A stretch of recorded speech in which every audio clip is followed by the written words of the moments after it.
ഈ പുതിയ വീഡിയോയിലേക്ക് എൻ്റെ പ്രിയപ്പെട്ട എല്ലാവർക്കും സ്വാഗതം. ഞാൻ നിങ്ങളുടെ സ്വന്തം സുരേഷ് പുനൂർ, പൂനെ. നാം പലപ്പോഴും ചിന്തിക്കാറില്ലേ, ഒരുപാട് കാര്യങ്ങൾ നമ്മളെ മനസ്സിൽ ഇങ്ങനെ ഉറപ്പിച്ചു വെക്കും. ആ കാര്യം ചെയ്യണം, അത് ജയിക്കണം, ഇത് ജയിക്കണം, അത് കഴിഞ്ഞിട്ട് ഈ കാര്യം ചെയ്യണം. അങ്ങനെ ഓരോ സ്റ്റെപ്പ് ബൈ സ്റ്റെപ്പായിട്ട് നമ്മളിങ്ങനെ ഓർത്ത് വെക്കും. നമുക്ക് ഈ കാര്യങ്ങളൊക്കെ ചെയ്യണം, വിജയിപ്പിക്കണം. പിന്നെ എന്തുകൊണ്ടാണ് ശരിക്കും ആ ഉദ്യമങ്ങളിൽ നിങ്ങൾ പല കാര്യങ്ങളിലും തോറ്റു പോകുന്നത്? അല്ലെങ്കിൽ നിങ്ങൾ ഉദ്ദേശിച്ച ഒരു വിജയം എന്തുകൊണ്ട് നിങ്ങൾക്ക് പ്രാപ്തമാകുന്നില്ല? എപ്പോഴെങ്കിലും ആലോചിച്ചിട്ടുണ്ടോ? നിങ്ങളുടെ ആ തീരുമാനത്തിന് പിന്നിൽ അല്ലെങ്കിൽ ആ വിജയത്തിൻ്റെ പിന്നിൽ പ്രവർത്തിക്കുന്ന വ്യക്തി നിങ്ങൾ മാത്രമാണ്. നിങ്ങൾ തീരുമാനം എടുത്തിട്ടുണ്ടെങ്കിൽ ആ തീരുമാനത്തിൽ ഉറച്ച് വിശ്വസിക്കുന്നുണ്ടെങ്കിൽ, പരിപൂർണമായിട്ട് ആത്മവിശ്വാസത്തോടെ യെസ് ഞാനിത് ജയിച്ചിരിക്കും എന്ന് ചിന്തിച്ചുകൊണ്ട് മുന്നോട്ട് പോകുമ്പോൾ ആ ഉദ്യമത്തിൽ നിങ്ങൾ 100% വിജയിച്ചിരിക്കും. അതൊരു മനഃശാസ്ത്രപരമായ സമീപനം കൂടിയാണ്. ആദ്യം നിങ്ങൾ വിജയിപ്പിക്കേണ്ടത് നിങ്ങളുടെ മനസ്സാണ്. നിങ്ങളുടെ മനസ്സിനെ ജയിക്കാൻ നിങ്ങൾക്ക് സാധിച്ചാൽ നിങ്ങളുടെ മുമ്പിൽ ജയിക്കാനാവാത്ത ഒരു കാര്യം കൂടി ഉണ്ടാവില്ല. ഒരു വിഷയം പോലുമില്ല. ഒന്നും നിങ്ങൾക്കൊരു പ്രശ്നമായിരിക്കില്ല. പക്ഷെ സ്വന്തം മനസ്സിനെ ജയിക്കുക എന്നത് ഒരു നിസ്സാര കാര്യമല്ല. കാരണം പല കാര്യങ്ങളും നമ്മൾ മറ്റുള്ളവർ പറയുമ്പോഴും നമ്മൾ തന്നെ തീരുമാനം എടുക്കുമ്പോഴും പകുതി മനസ്സായിട്ടാണ്. ശരിക്കിത് മനസ്സിലേക്ക് ഇറങ്ങിച്ചെന്ന തീരുമാനമാണെങ്കിൽ നിങ്ങൾ 100% വിജയിച്ചിരിക്കും. അത് ഉറപ്പാണ്. എൻ്റെയും പല അനുഭവങ്ങൾ, ഞാനൊരു കാര്യം ചെയ്യണമെന്ന് ഉറച്ച് മനസ്സോടെ ഇറങ്ങിക്കഴിഞ്ഞാൽ ഞാനിതിൽ ജയിക്കാറുണ്ട്. ചെയ്യാം, നോക്കട്ടെ, ശ്രമിക്കാം എന്നൊക്കെ ചിന്തിച്ചിട്ടാണ് ഞാനതിന് ഇറങ്ങിയെങ്കിൽ എനിക്കൊരിക്കലും അത് പൂർണ്ണമായിട്ട് ജയിക്കാൻ പറ്റിയിട്ടില്ല. അഥവാ ഞാൻ വിചാരിച്ച രീതിയിലൊരു വിജയം കൈവരിക്കാൻ എനിക്ക് പറ്റിയിട്ടില്ല. എന്താണ് കാരണം? സ്വന്തം മനസ്സിനെ നിയന്ത്രിക്കാൻ, അല്ലെങ്കിൽ നിങ്ങളുടെ സ്വന്തം മനസ്സിനെ നിങ്ങളുടെ കൈപ്പിടിയിൽ ഒതുക്കാൻ നിങ്ങൾക്ക് സാധിച്ചിട്ടില്ലെങ്കിൽ പിന്നെ എങ്ങനെയാണ് അല്ലെങ്കിൽ മറ്റൊരു വ്യക്തിയുടെ ഹൃദയത്തെ നിങ്ങൾ കീഴ്പ്പെടുത്താൻ സാധിക്കുന്നത്?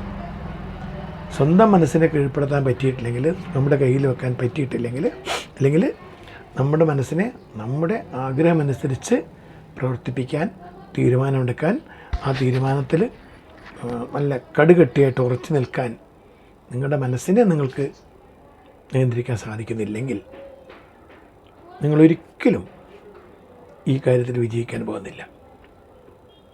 അങ്ങനെ മനസ്സിലേക്ക് സീരിയസ് ആയി എടുത്ത വിഷയങ്ങളിലൊക്കെ നിങ്ങൾ 100% വിജയിച്ചു വന്നിട്ടുണ്ട്. നിങ്ങൾക്ക് ഒരുപാട് അനുഭവങ്ങളുണ്ടാവും. എന്തുകൊണ്ട് വിജയിക്കുന്നില്ല, എന്തുകൊണ്ട് വിജയിക്കുന്നു എന്നതിന് നൂറുകണക്കിന് അനുഭവങ്ങൾ നിങ്ങളുടെ കയ്യിലുണ്ടാവും. അതിൽ പ്രധാന കാരണം ഇതാണ്: നാം നമ്മുടെ മനസ്സിനെ തന്നെ പറഞ്ഞ് ബോധ്യപ്പെടുത്താൻ നമുക്ക് പറ്റിയിട്ടില്ല. അപ്പം നമ്മൾ മനസ്സിനെ ഉറപ്പിച്ചു കഴിഞ്ഞാൽ പിന്നെ നമ്മൾക്ക് എല്ലാം ഈസിയാണ്. നിങ്ങളുടെ ഊണിലും ഉറക്കത്തിലും ഒക്കെ യെസ് ഐ വിൽ വിൻ, ഞാൻ ജയിച്ചിരിക്കും. അപ്പോൾ അതിനുവേണ്ടി ചെയ്യേണ്ട കാര്യങ്ങൾ നോക്കിയിട്ട് നമ്മൾ ഓരോ സ്റ്റെപ്പായിട്ട് ചെയ്തുകൊണ്ടിരിക്കും. സാധാരണ കാര്യം വളരെ ഈസി ആയിട്ട് കുറച്ച് ചെയ്യുന്നത് നമ്മൾ കുറച്ച് കഠിനമായി ശ്രമിക്കും. പിന്നെ ഓരോ തീരുമാനങ്ങളും, ഓരോ ആഗ്രഹങ്ങളും, ഓരോ സംരംഭങ്ങളും വിജയിക്കുന്നതിന് നമ്മളൊരു ഡേറ്റ് കൊടുക്കണം. അത് ഇംഗ്ലീഷിൽ നമ്മൾ പറയും ഗോൾ, ലക്ഷ്യം. അത് ചെയ്യണം എന്ന് പറഞ്ഞാൽ അത് നടക്കില്ല. അതിനൊരു ഡേറ്റ് കൊടുക്കൂ. ഈ തീയതിക്കുള്ളിൽ അല്ലെങ്കിൽ ഈ തീയതി ആകുമ്പോഴേക്കും ഞാൻ ഇവിടെ എത്തിയിരിക്കും. നമ്മളെപ്പോഴും ആലോചിക്കണം നമ്മുടെ പൊസിഷൻ എന്തായിരിക്കും. ഈ ഒരു തീയതിക്ക് മുമ്പ് ഞാൻ ആ സ്ഥാനത്ത് എത്തിയിരിക്കും. ഇപ്പോൾ നമ്മൾ ഈ വരുന്ന 10-ാം തീയതിയാണ് ഡേറ്റ് കൊടുക്കുന്നതെങ്കിൽ, അല്ലെങ്കിൽ അടുത്ത 15-നാണ് ഡേറ്റ് കൊടുക്കുന്നതെങ്കിൽ, 15-നാണ് നമ്മൾ കൊടുത്ത ഡേറ്റെങ്കിൽ 10-ന് ജയിക്കാനുള്ള ശ്രമം നിങ്ങളടുത്ത് വേണം. അപ്പം നിങ്ങൾക്ക് പിന്നെയും 5 ദിവസം ബോണസായിട്ട് അവിടെ കിട്ടും. അപ്പോൾ അതിനൊന്നും കൂടി ആ വിജയത്തെ ഒന്നും കൂടി ഉജ്ജ്വലമാക്കാൻ സാധിക്കും. അപ്പോൾ പ്രധാന കാരണം നിങ്ങളുടെ മനസ്സ് നിങ്ങൾക്ക് സപ്പോർട്ട് ചെയ്യുന്നില്ല എന്നുള്ളതാണ്. എന്തുകൊണ്ടാണ്? ഈ തീരുമാനം നിങ്ങളുടെ മനസ്സിലേക്ക് ഉറച്ചിട്ടില്ല. മനസ്സിൻ്റെ ഉള്ളിൽ നിന്ന് വന്ന ഒരു വ്യക്തമായ തീരുമാനമല്ല ഇത്. ആണെങ്കിൽ തീർച്ചയായും നിങ്ങൾക്ക് ഈ ഉദ്യമത്തിൽ വിജയിക്കാൻ സാധിക്കും. കാരണം നിങ്ങളുടെ എല്ലാ ശ്രദ്ധയും, ഫുൾ കോൺസെൻട്രേഷൻ ആ ഒരു ലക്ഷ്യപ്രാപ്തി മാത്രമായിരിക്കും. അങ്ങനെയുള്ള അവസരത്തിൽ നിങ്ങളെ തോൽപ്പിക്കാൻ മറ്റാർക്കും ആവില്ല, നിങ്ങൾക്ക് മാത്രമേ ആവൂ. നിങ്ങളുടെ ശത്രു നിങ്ങൾ മാത്രമാണ്. നിങ്ങളുടെ മനസ്സിനെ കീഴടക്കാൻ നിങ്ങൾക്ക് പറ്റിയാൽ നിങ്ങൾക്കൊന്നും ഒരു പ്രശ്നമല്ല, എല്ലാം നിസ്സാരമാണ്. ഒരു കാര്യം ചെയ്യുമ്പോൾ, ഒരു കാര്യം ഒരാൾ പറഞ്ഞ് മനസ്സിലാക്കണം. ഒരു ബിസിനസ് ആയാലും എന്തായാലും അതെന്താണെന്ന് വ്യക്തമായ രൂപം നമ്മളെ മനസ്സിലേക്ക് വന്നാൽ നമുക്ക് ബോധ്യപ്പെട്ടതുപോലെ നമുക്ക് പൂർണ്ണമായ വിശ്വാസം ഉണ്ടെങ്കിൽ നമ്മുടെ വാക്കുകളിൽ, നമ്മുടെ പ്രവൃത്തിയിൽ, നമ്മുടെ ചലനങ്ങളിൽ ഒക്കെ ആത്മവിശ്വാസം തുടിക്കുന്നത് കാണാം. ആ ആത്മവിശ്വാസമാണ് നിങ്ങളുടെ വിജയത്തിലേക്ക് നയിക്കുന്നത്. കാരണം ഒരു പുതിയൊരു വ്യക്തി നിങ്ങൾ പരിചയപ്പെടുമ്പോൾ നിങ്ങൾ സംസാരിക്കുന്ന രീതിയിൽ, നിങ്ങളുടെ പെരുമാറ്റത്തിൽ നിന്ന്, നിങ്ങളുടെ ഓരോ ചലനങ്ങൾ, നിങ്ങളുടെ ഓരോ മുഖഭാവങ്ങൾ, ഓരോ എക്സ്പ്രഷൻസ്, ഓരോ ഫീലിങ്സ്, അതാണ് ആ പുതിയ വ്യക്തി നോട്ട് ചെയ്യുന്നത്. നിങ്ങളെപ്പറ്റി ഒന്നും അവർക്കറിയില്ല, നമ്മളിപ്പോൾ ജസ്റ്റ് പരിചയപ്പെടുന്നേ ഉള്ളൂ. പക്ഷെ അതിനൊരു പേഴ്സണാലിറ്റി എന്ന് പറയും, ഒരു വ്യക്തിത്വം, ഒരു ലോഫറാണോ അല്ലെങ്കിൽ ഒരു മാന്യനായ വ്യക്തിയാണോ, ഇദ്ദേഹത്തെ നമുക്ക് വിശ്വസിക്കാൻ പറ്റുമോ എന്നൊക്കെ നമ്മളെ മനസ്സിൽ തോന്നണമെങ്കിൽ നിങ്ങളുടെ സംസാര രീതി എല്ലാത്തിലും ആ ഒരു ആത്മവിശ്വാസത്തോടെയുള്ള നീക്കമാണ്. ആത്മവിശ്വാസം കാണിക്കാൻ വേണ്ടി നമ്മളൊരു അഹംഭാവം പോലെ ഒരിക്കലും സംസാരിക്കാൻ പാടില്ല. അങ്ങനെ വ്യക്തമായിട്ട് നിങ്ങളുടെ പ്ലാനുകൾ നിങ്ങൾ കൃത്യമായിട്ട് പറയുമ്പോൾ കേൾക്കുന്ന ആൾക്ക് മനസ്സിലാവും, ഇദ്ദേഹത്തിന് ഇത്രയും ആത്മവിശ്വാസമുണ്ട്, ഈ കാര്യത്തിൽ ഇത്രയും ഉറപ്പുണ്ട്. അപ്പോൾ ഇദ്ദേഹത്തോടൊപ്പം നമ്മൾ പ്രവർത്തിച്ചാൽ നമ്മൾ വിജയിച്ചിരിക്കും.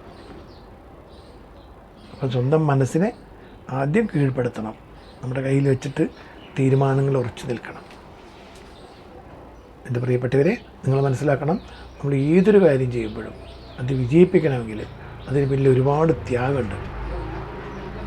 ആദ്യമായിട്ട് നമ്മൾ ഈ കംഫർട്ട് സോൺ എന്ന് പറഞ്ഞ സംഭവമുണ്ട്. കംഫർട്ട് സോൺ, സുഖകരമായിട്ടുള്ള ആ ഒരു ജീവിത രീതി, അതിൽ നിന്ന് കുറച്ച് മാറിയിട്ട് കുറച്ച് ത്യാഗങ്ങൾ സഹിക്കാൻ, കുറച്ച് സഹനശക്തിയോടെ മുന്നോട്ട് നമ്മൾ ആ സുഖകരമായ ജീവിത രീതിയിൽ നിന്നൊന്നും മാറി ചെന്നാൽ മാത്രമേ നിങ്ങൾക്കിത് വിജയിക്കാൻ പറ്റൂ. കാരണം നിങ്ങൾ എന്തുകൊണ്ട് ഭക്ഷണം കഴിക്കുന്നില്ല? എത്ര ടേസ്റ്റ് ആണെങ്കിലും നിങ്ങൾ എന്തുകൊണ്ട് കഴിക്കുന്നില്ല? കാരണം നിങ്ങൾക്ക് വിശപ്പില്ല. ടേസ്റ്റിയാണ് ഫുഡ്. അത്രയും സ്വാദിഷ്ടമായ ആഹാരമാണ് നിങ്ങളുടെ മുമ്പിൽ വിളമ്പി വെച്ചിരിക്കുന്നത്. അത് നിങ്ങൾക്കും അറിയാം, വിളമ്പിയ ആൾക്കും അറിയാം. പക്ഷെ നിങ്ങൾക്കത് വേണ്ട, കാരണം നിങ്ങൾക്ക് വിശപ്പില്ല. മനസ്സിലായി ഞാൻ പറഞ്ഞതിനർത്ഥം? വിശപ്പില്ല എന്ന് പറഞ്ഞാൽ നിങ്ങൾക്ക് ആ ഒരു കാര്യം നേടേണ്ടത് അല്ലെ അത് കഴിക്കേണ്ടത് ഒരു അത്യാവശ്യമല്ല. അപ്പം നമ്മുടെ തീരുമാനങ്ങൾ ആവശ്യങ്ങളെ അത്യാവശ്യങ്ങളാക്കിയിട്ട് വളരെ വേണ്ടപ്പെട്ടൊരു കാര്യമായിട്ട് മനസ്സിലെടുത്താൽ മാത്രമേ നിങ്ങൾക്കതിന് വിജയിപ്പിക്കാൻ പറ്റൂ. നിങ്ങൾക്ക് വിജയിക്കാൻ പറ്റും ആ കാര്യത്തിൽ. കാരണം നിങ്ങളുടെ തീരുമാനം അത്രയും അടിയുറച്ചതാണ്. അതിൽ നിന്ന് ആർക്കും നിങ്ങളെ മാറ്റാൻ പറ്റില്ല. അങ്ങനെ അടിയുറച്ച് നിൽക്കുന്ന ഒരു മനുഷ്യന് അയാൾക്ക് ശത്രുവായിട്ട് ആരും ഉണ്ടാവില്ല. അല്ലെങ്കിൽ അഥവാ ശത്രു ഒന്നും അദ്ദേഹത്തെ സംബന്ധിച്ചിടത്തോളം ഒരു പ്രശ്നമായിരിക്കില്ല. ആ തീരുമാനം ഉറച്ചു നിൽക്കും, മുന്നോട്ട് നീങ്ങും, വിജയിക്കുകയും ചെയ്യും. ഇവിടെ എന്താണ് സംഭവിക്കുന്നത്? നിങ്ങളെക്കുറിച്ച് പറയാൻ, നിങ്ങളുടെ നല്ല വശം പറയാൻ, നല്ല കാര്യങ്ങൾ പറയാൻ നിങ്ങൾ മാത്രമേ ഉള്ളൂ. നിങ്ങളൊരു അഡ്വക്കേറ്റിംഗ് ആരും നമുക്ക് വേണ്ടി ചെയ്യില്ല. നല്ല മനുഷ്യരാണ്, അങ്ങനെയാണ് ഇങ്ങനെയാണ്, ഒരിക്കലും അത് വളരെ ലിമിറ്റഡാണ്. അഥവാ അങ്ങനെ ചെയ്താൽ തന്നെ നിങ്ങളുടെ മുമ്പിൽ വെച്ചിട്ട് പറയും. നിങ്ങളുടെ പിറകിൽ പറയുന്നത് ഒരു പക്ഷേ ബാക്ക് ബൈറ്റിംഗ് എന്ന് പറയുന്ന കാര്യങ്ങൾ തികച്ചും വ്യത്യസ്തമായിരിക്കും. ഇതിനും ഘടകവിരുദ്ധമായിട്ടായിരിക്കും പറയുന്നുണ്ടാവുക നിങ്ങളെപ്പറ്റി. അല്ലെങ്കിൽ ആരെങ്കിലും നല്ല മനുഷ്യരല്ലെന്ന് വെച്ചാൽ കുഴപ്പമില്ല അത്രേ പറയും. അല്ലാതെ ഒരു അടിപൊളി മനുഷ്യനാണ്, നല്ലൊരു അങ്ങനെ പറയുന്നവർ വളരെ ചുരുക്കം. അപ്പം നിങ്ങളുടെ നന്മകൾ പറയാൻ ചെയ്യാൻ നിങ്ങൾ മാത്രമേ ഉള്ളൂ. നിങ്ങളൊരു മോശം കാര്യം അല്ലെങ്കിൽ നിങ്ങൾക്കൊരു അബദ്ധം പറ്റി, നിങ്ങളൊരു കുറച്ച് തെറ്റായ ഒരു പ്രവൃത്തി ചെയ്തു കഴിഞ്ഞാൽ അത് നിങ്ങളാരോടും പറയേണ്ട ആവശ്യമില്ല. അത് പൊതുജനം ഏറ്റെടുത്തു കഴിഞ്ഞു. നിങ്ങളുടെ സുഹൃത്തുക്കളുടെ സുഹൃത്തുക്കളും നിങ്ങളെ കണ്ടിട്ട് പോലും ഇല്ലാത്ത കേട്ടിട്ട് പോലും ഇല്ലാത്ത ആൾക്കെല്ലാം നിങ്ങളെ മോശമായ കാര്യങ്ങൾ അറിയാം. അത്രയും പരസ്യം അതിന് കിട്ടും, പബ്ലിസിറ്റി അത്രയും കിട്ടും.